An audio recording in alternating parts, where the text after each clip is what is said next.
Hello everyone, I'm back with another video for you today. I have built a new, fresh deck for you all today. Something that has been played in the past, Sauron deck. Of course, nothing too crazy or innovative there. It's a card that takes away the negative ongoing effects of your cards, so then I'm of course playing Ebony Maw, Lizard, Typhoid Mary, Red Skull, all cards that have negative ongoing effects that you can then remove with Sauron to benefit greatly from. And then I'm going to play a very value-based deck here, trying to curve my cards out, playing a Nebula, oh god, turn 1. If you don't have Nebula, play a different one-cost card, play an Iceman, whatever, it doesn't matter too much. Nebula's a great card, but there are a lot of other good one-cost cards you can replace her with. We're going to try to curve her into a Daredevil turn 2, Sauron turn 3, Typhoid Mary turn 4, Red Skull turn 5, and then finish with Doctor Doom. We have some flexibility when it comes to that line of play. We can also add an Ebony Maw in there at some point, maybe Typhoid Mary, Ebony Maw turn 5, Red Skull, Ebony Maw turn 6. Very, very powerful finisher, 19 points. It's just, that's very, very unexpected a lot of the time. I mean, it should be expected after you play Sauron, but of course people don't often have that in their minds. I have Enchantress to answer the Dark Hawks, sometimes, mainly the Dark Hawks, let's be honest, Patriot decks, whatever. Enchantress just pretty good in the meta at the moment, I feel. Pretty solid card overall. I have Spider-Man in there as well, which I think is a really cool card. If you're able to tempo, get a lot of power on the board early on, you're able to get ahead in the game, then the Spider-Man on turn 5 to lock your opponent out of one location can be really, really powerful. And you can combo Spider-Man with Doctor Doom as well, to get strength very easily into the location that you've locked them out of and win games that way. So that's very nice. Chavez in the deck, of course, to make Sauron draw more likely. The deck can struggle a little bit if you don't draw that Sauron, particularly if you don't draw it on turn 3 as well. That can minimize the power that you have. But you're able to do things like 0 into Ebony Maw, perhaps, for some very good early game tempo. 0 Lizard is a nice play. We've got the Enchantress as well to negate the negative effects of the Typhoid, the Red Skull, the Lizard, things like that. So there's a lot of ways you can get points here and contest the games. Worth noting that, of course, playing Shuri and Taskmaster is the typical way to play Sauron. I suppose you could say boosting that Red Skull to 24 power and then copying the strength of Taskmaster. I'm not doing that because I wanted to do something more fresh and unique. But feel free to play that sort of a deck if that's more your style. Anyway, with that being said, what would I give this as a rating? Probably a 7 out of 10. I think it's a pretty formidable deck, but definitely you run into Killmonger, you're in trouble. If you run into Shang-Chi, you're in trouble. And if you miss your key cards, you can also find yourself in a bit of trouble. So it's not the perfect deck, but I actually did climb quite a lot of cubes with this. I had a pretty good win rate with it as well. So I think it's certainly a deck you can do well with if you're interested in trying it yourself. Anyway, with that being said, let's jump into some games. My camera's a little wonky. I figured out how to fix my camera after a few games, so bear with me on that front. Anyway, let's jump in. Let's, here we go. Sauron, what do we got? What do we got going on? Do I want to play Ebony Maw? I think I just don't ever want to play it. Playing it on the Spider-Man turn seems pretty good, especially with the Vault being a thing. Definitely can get some stuff going there. Can be quite beneficial, I think. Playing Sauron in the Vault. I could go for the Halla, but I think I want to populate the Vault because of Doctor Doom in the future. Having the Sauron, having the Typhoid Mary and Spider-Man all as pretty great options here does tempt me to snap. I'm going to go for it. I've got Doctor Doom for Vault as well, right? Which is pretty good. I think this is sort of one of the better case scenarios for our deck. We didn't have the Nebula for the beginning or turn 2, but ooh, actual Electro here. I wonder if they're playing Taskmaster, Hulk sort of stuff. I have a video on that if you are interested in checking it out. I don't really want to destroy the Electro, do I? So I won't play in Halla. I'll just play Typhoid Mary over here, I think. There's certainly an argument to play at middle, but, and go for the Vault win. I suppose it's quite a good argument. But I feel like with Ebony Maw Doom, it's going to be pretty good. I don't want to overcommit to that location, particularly. Playing High Evolutionary here. I could have actually just gone for a Typhoid Mary, right? That could have been play to punish the opponent there. This could be quite a nice line as well. Just get the Doctor Doom value really kicking in. I quite like this. It'll maybe lose to a Doctor Doom from the opponent. Worth keeping in mind though that they can only play one card per turn. They have a lot of mana though, so it could be a Hulk, right? Hulk into Taskmaster is a bit of a scary prospect. I'm actually thinking, how exactly do we beat Hulk into Taskmaster? I think it should be play like this, actually. I think we just give up the middle entirely. Sorry, I'm doing some thinking here. Maybe don't even have to give it up if they don't play a card there. Just playing Hulk, I mean, perfect. Okay. I could have put more strength mid, right? But if they're gonna have to play a card there, then it's like... seems pretty reasonable to just do it like this. I'll play Doctor Doom, in case they have their own Doctor Doom, and we should be winning. Oh, maybe Arnim Zola can get me? Ooh, that would be a little scary. But it is just a Doctor Doom. A little close for comfort. I just, at the end there, I was like, oh, Arnim Zola, what have I done? But it's okay. No Arnim Zola today. Let's go next. Okie dokes. I'm really loving this Spider-Man, honestly. As a card in general, it just feels really quite decent. The ability to just... it's kind of like a Professor X, but in this deck, it's particularly good because Professor X would lose its ongoing ability with Sauron, right? So, quite enjoying that aspect to it. Let's go for the Daredevil. I don't have Sauron yet. Might be a game where we go 0 Ebony Maw, actually, since we've managed to find that in hand. It's definitely tempting to just jam a bunch of power in Muir Island. I think I'm going to go for it. It then gives me the option to even rotate, you know, pivot into playing just in the Vibranium Mines, so I'm pretty happy with this. Could have also gone to the Baxter building with, you know, with Ebony Maw, but they've now got a Cyclops, which may be causing me issues in Baxter building. There's a question here of, do we want to give that up, or do we have to fight it? I mean, the Cyclops value is quite insane. We may choose to fight it. Then again, we've got a Nebula, you know, we're ticking up one value each time. They kind of are encouraged to play a bit more into there. Oh man, okay, Hazmat's quite rough. But I can actually Enchantress the Luke Cage, which is really nice. And we draw a Vibranium here as well for the Enchantress. Finish up with Doctor Doom, potentially. I'm not sure we're winning. We'll see what their play is, and we can then sort of figure out maybe whether this will be enough to win. Definitely Muir Island is looking quite good for me. Enchantress is going to be an okay play. Ooh, they're playing in middle location after all. Well, I've got to play the Enchantress. It's just great value. The question, though, is where the Vibranium should go. I do feel like playing it in the right location here makes sense. It's annoying because the Cyclops will shoot both of our cards there. I'll go for that. I'm not going to snap, though. This seems like a situation where we may be unfavored. The Spider-Man might have been useful in this spot.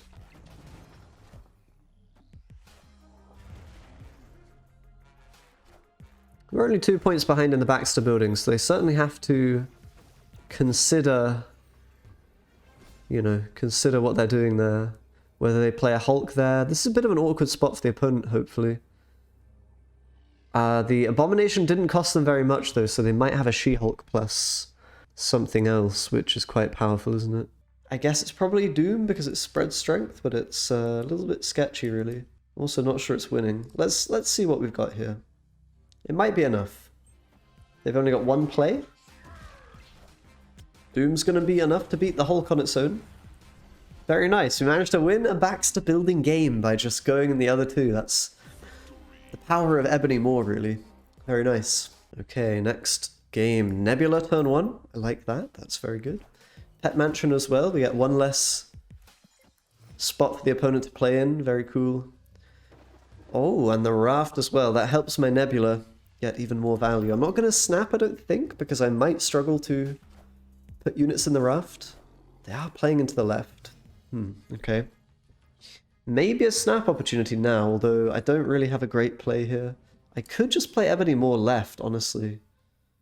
It's a little bit sketchy, but with the Mojo World, I don't think I'm going to really play this Ebony Maw because I'm able to play Doctor Doom. I'll probably want to play Spider-Man in the Raft next turn just to avoid getting wrecked by that. Maybe yeah, I don't know, we'll see. Maybe I just won't play Red Skull. I'll play Spider-Man on the turn 5. I don't know yet. Doctor Doom going to be probably great here with the Ebony Nebula. And I like that we have the flexibility there to, you know, just decide whether or not we do it in that way. So Sauron now looks pretty good. Gives me my Red Skull. I'm not too concerned about the raft being filled up. I think it's kind of a bit unlikely. Spider-Man next turn could be really strong as well. I think we just want to play this for sort of the, you know, just decent value. Ooh, Storm, okay, that's interesting. Well, I kind of want to just play my Spider-Man. We can see what they do, though, which is really nice. Daredevil's going to be massively helpful. Probably a snap here is in order. Of course, we've got to remember there's a Jeff, which can sneak into a Spider-Man location, so definitely worth considering. I might just Red Skull on the right here, actually. Okay, playing middle with a wave. Middle location with a wave. I mean, I kind of have to play Red Skull here, no? Just to take the win. Take a win in a location. I could also even play Spider-Man here, take the win. It's not so good, right? I could play Doctor Doom. I'd probably be taking a win in that case. Let me just calculate this out a little bit. If I Spider-Man, then the opponent's Doctor Doom can beat me, actually. I've calculated it. Which means I'm incentivized to either play Red Skull in the right now or, you know, elsewhere. Kind of believe the correct play is to play it middle. Then I have +2 from the Nebula. So if they play Doctor Doom himself, it'd be a tie, and then we should have beneficial tiebreakers. So I believe this is winning. I'm going to snap.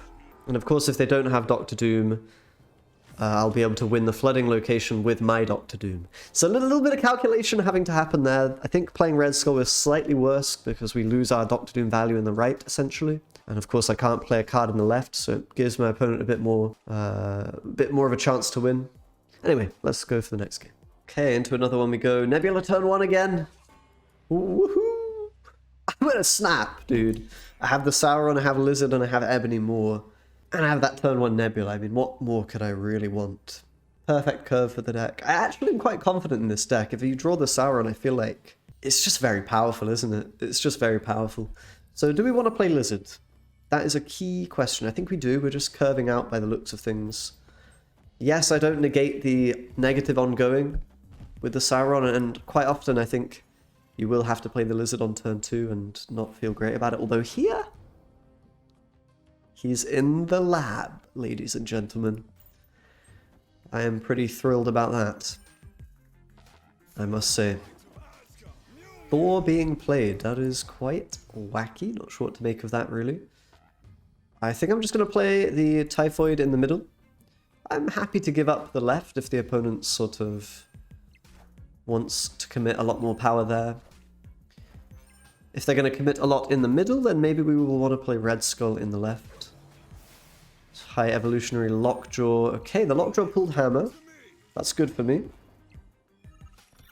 Rather obviously, perhaps. What do we want to do here? We have a very nice final turn with 0 Enchantress, Ebony Maw. Pretty great amount of strength to be able to deploy at the end. I feel like the Red Skull play is in order. The opponent's going to want to commit more cards in the middle. We want to force them to commit another card in the left, or punish if they find Doctor Doom or something and clog themselves up. I think I do have to give up middle at this point because there's too much power there, really. Oh, we can see what card they get here. What is this? Wasp on top. Okay. So we've got to keep in mind there will be Wasp value coming. Do they have no cards left in deck, or why did this not... I must be missing something, but I'm not sure what I'm missing. Did this already pop out? I have no idea. I have no idea. Okay, what do we got? So they can have a lot of power. I don't think they'll be able to beat the Ebony Maw play. 7 power here. They would need a really big card. I guess Magneto would get there. for the opponent. I of course want to play Enchantress on the right. I mean, this just looks like a fairly straightforward play, doesn't it? Might be losable if they have a big card and they just jam it on the left, but it's a bit of a weird play to make in some way. I can always just play a big card there and win. Looks like they are going for it. That might spell doom for me here. Might spell doom. I didn't quite have enough space to get there. Ooh, it's only a Jane Foster. That's actually not enough to beat us. Interesting. Was kind of expecting a Magneto or even a Giganto or something, but okay, we take a cheeky win that maybe should have been a loss. I'm really unsure how to rate this deck. Always difficult. I mean, not always, but sometimes a deck performs better than I think it should, and I'm like, what does it all mean? Okay, Nebula, Daredevil. Nothing to say there. We want to play in New York because, of course, the opponent doesn't want to play cards there. It loses them flexibility compared to myself. Yeah, 0 Ebony Maw looks really good. Probably in the Nexus. I guess maybe 0 not in the Nexus and Ebony Maw in the Nexus, something like this. Kind of negates the value we're getting from Nebula and such, the Nexus being a thing. But Mojo World doesn't really care about Nexus, so that's quite interesting. That is quite interesting. I will have to definitely play a fair amount of strength into that location. Sauron next. Bang, bang. I don't see what else I'm doing here. Probably snappable. I'm a little bit scared of Shang. Shang-Chi is a card, but I think I just send in the big boys, you know, the raw power in the Nexus. I think it'll be good. We might even draw into Spider-Man, and I don't think I need to explain why Spider-Man would be good for me. They're not playing in the Nexus here, interesting. Gonna be Widow's Bite, that actually allows me to get a bit more Mojo World value. Snap from the opponent, good heavens. That is, I mean, their name is always Snap, so you know, it makes some sense. Korg, okay, Spider-Man, I mean, you know, that does make some amount of sense. I'm gonna do it. I'm gonna play my Red Skull, and I'll play my Widow's Bites. I think I'm staying in though, no? We're like still quite ahead. I'm gonna have a lot of cards in deck. Basically they're gonna have a Dark Hawk for... Nah, this is a bit sketchy. This is a bit sketchy. I might be able to get there. I could even move some power out of the Mojo World. You know, they're going to have to play more than just a Dark Hawk in the right. And I'm very far up in the other location. I think I make a play something along these lines. Something along these lines. I just want as much strength left as possible. I believe they'll give up the Mojo World. Yeah, I like this play. I think this will win me the game. They're actually moving Spider-Man across. Interesting. And Shang's strong. It's not enough on its own. I'm not sure if Dark Hawk quite gets there. Oh! Jesus Christ, mate. Okay, well, we... 8 Cuba. That was crazy. That game, wow. The Shang was a little more points than I was expecting. I was expecting the Mystique for... same as Dark Hawk, but a win nonetheless. Okay, let's get one last game. Guys, I have had an epiphany. I've figured out my bloody webcam. I now have good quality webcam. I mean, good quality, debatable, but better than before. We should hopefully not have all the blurriness and the lighting issues and stuff. So I apologize for all of that in the past. It's time to start a new life or leaf, or I don't know, you know, turn a new leaf, whatever this... gameplay, okay? We've got some gameplay here. At the end of the day, it's all about the gameplay, right? And not my webcam quality. Maybe, I hope. Every day I try to become a less and less scuffed content creator. It's a continuous struggle. Anyway. 0, because we don't have a Sauron in hand. If we drew it, then I'd feel a bit sad, but I think this looks pretty good for me. Honestly, maybe snappable. Although they're Electro, so Death's Domain can be bad for me if there's some kind of Doom deck, or if they're playing Galactus. I mean, those are the two perhaps most common things for the opponent to be playing here, so it's not necessarily ideal. I guess I'm playing Sauron.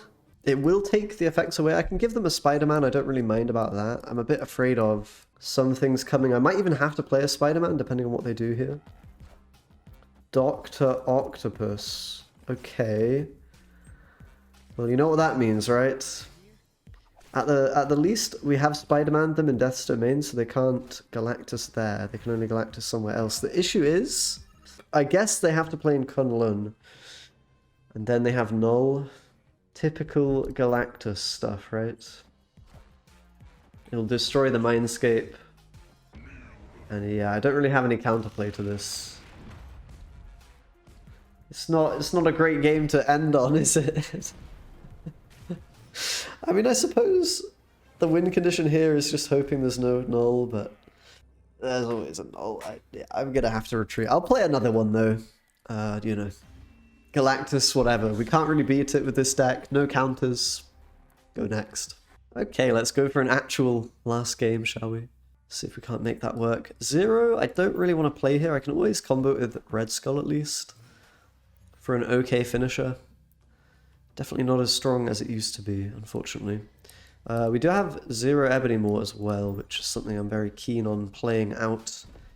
Potentially if I don't draw Sauron on this turn 3. Washington DC gives some value to the Ebony Maw as well, or even to Lizard, but I think Ebony Maw is probably the way. Sacred Timeline's not really impactful enough for me to care. I'll just go for a play like this. Doctor Doom with the Washington as well is good for me. I mean, may get ruined by the Los Diablos base, but sometimes things happen. They're playing a Titania here. That is somewhat surprising. I'm not really sure what exactly is planned for the opponent. I can very easily take a win in that location, potentially. It kind of... They are forced a little bit, I think, to play... This is interesting, isn't it? Do I want to just play the Spider-Man now? Kind of will make their life a bit difficult, I guess. It's not as much strength as the Lizard, but this is probably the location they want to contest, right? And I can then just drop a big Red Skull there, maybe? Finish up with a threat, you know, threatening Doctor Doom as well at the end. Really threatening. Probably going to snap on this Daredevil. Take my win and be on my way. Or maybe the opponent will stay in, who knows. This Titania is going to cause some problems for them though, I imagine, no? Seems pretty rough. I think I'm just going to go Red Skull mid. I mean, I could also Red Skull on the right now, but we're going to get +8 there. Feels a little bit overkill to me. I could even put it over here, to be completely frank. I mean, that way they're certainly forced to play a card in the left, aren't they? I think I like this. I'm going to snap on it.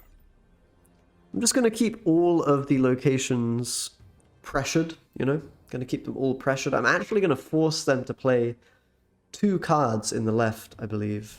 Is that even true? My play is basically going to be to send the Titania back, I think. Because I'll still be winning in the left, so they're still pressured to win the other 2 locations, of course. And if they only play 1 card, then they're going to give me the Titania back. So that might ruin their calculations. Yeah, this should be a win. But we'll see. Doctor Doom is just so powerful here. We'll see what they can do. The Thing is really good. I mean, that ties it up. But I think my tiebreakers are very, very solid here. And we even get the Titania, so... Gonna be a nice victory there to round things out. Pretty nice. I managed to win quite a lot with this deck, although I wouldn't say it's the best. And there's certainly an argument to play the Shuri and the Taskmaster if you want the raw power. I've gone for more of a niche, you know, Spider-Man, a little bit more interesting perhaps. Something that we're not used to seeing, but feel free to experiment yourself. Anyway, with that being said, thank you for watching, guys. Subscribe as always for more videos, and I'll see you next time. Bye-bye.